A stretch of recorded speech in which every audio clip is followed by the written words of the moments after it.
आवाम में गहरी तशवीश का बायस बनने वाली फौरी अवामी अहमियत के मामला की जानिब दिलाऊंगी, जो इतलात के मुताबिक मतरूका वफ़ इमलाक बोर्ड के चेयरमैन को मुबैना तौर पर इस्तीफ़ा देने पर मजबूर किए जाने से मुतालिक है। जनाब mister Mohammad Talha Mahmood, minister for religious affair, to make a brief statement. जी, बिस्मिल्लाहिर्रहमानिर्रहीम।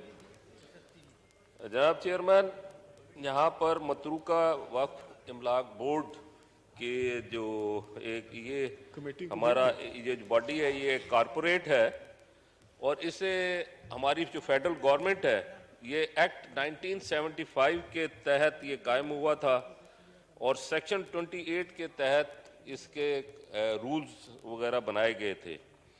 जो हमारे जिन चेयरमैन साहब की आपने बात की है, मोहतरमा हमारी सायरा MNA सायरा बानो साहब ने, उसमें हबीबुर रहमान गिलानी साहब, इनकी तकर्री इस्टेब्लिशमेंट डिवीज़न के नोटिफिकेशन का जो डेट है 9 अप्रैल 22 को हुई थी।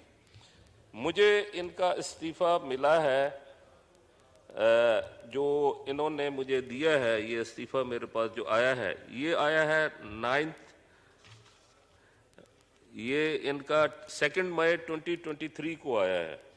उसके बाद हमने इसकी समरी मूव की और उसकी समरी मूव करके काबीना ने इसकी जो अप्रूवल दी है वो 3 मई 2023 को दी है।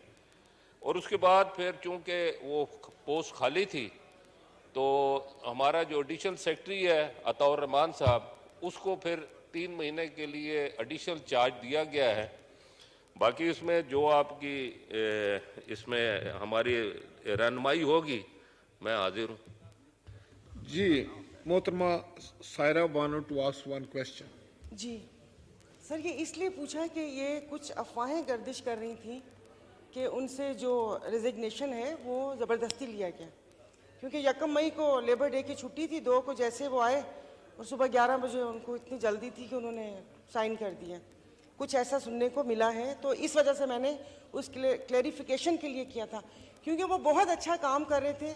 उनसे जितनी भी मतलब ये हमारी सिख गुरुद्वारा, उनकी कमेटी और हिंदू और ये मतलब सब वो थे, और उन्होंने 25 अरब रुपए की रिकवरी भी की है और बहुत सारी ज़मीनों को वागुजार भी करवाया है। और अभी जब मिलने के लिए गए तो शायद मिनिस्टर साहब ने भी उनके काम की तारीफ़ की है। तो अब कुछ भी कहें कि 3 को इस्तीफ़ा दिया और 4 को फ़ौरन से काबीना डिवीज़न ने मंजूर भी कर लिया और फिर उसके बाद 3 माह के लिए एडिशनल चार्ज भी दे दिया। मतलब कुछ तो है, वो भले यहाँ पर ना बताएं। तो मेरा मतलब जो वो था कि ये मैं आपकी तवज्जो दिलाऊं कि ये देखें आइन, और मतलब ये तो फिर कल को किसी से भी ज़बरदस्ती आप इस्तीफ़ा ले लिए, मतलब आहिस्ता आहिस्ता मुल्क को हम कहाँ लेकर जा रहे हैं कि कोई एक्सप्लेनेशन होती है, कोई चीज़ होती है, कुछ वो होता है, किसी से भी इस्तीफ़ा किसी वक्त भी लिया जाए, तो इसके पीछे बहुत दाल काली है sir. Minister for religious affair.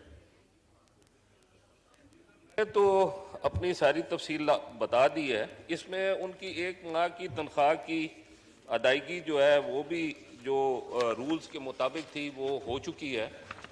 अब इसके अंदर जो डिटेल्स मेरे पास हैं, क्योंकि मैं बहुत ज़्यादा इसमें जैसा कि आपको पता है कि मैं अभी कोई 18 दिन हुए मैं आया हूँ।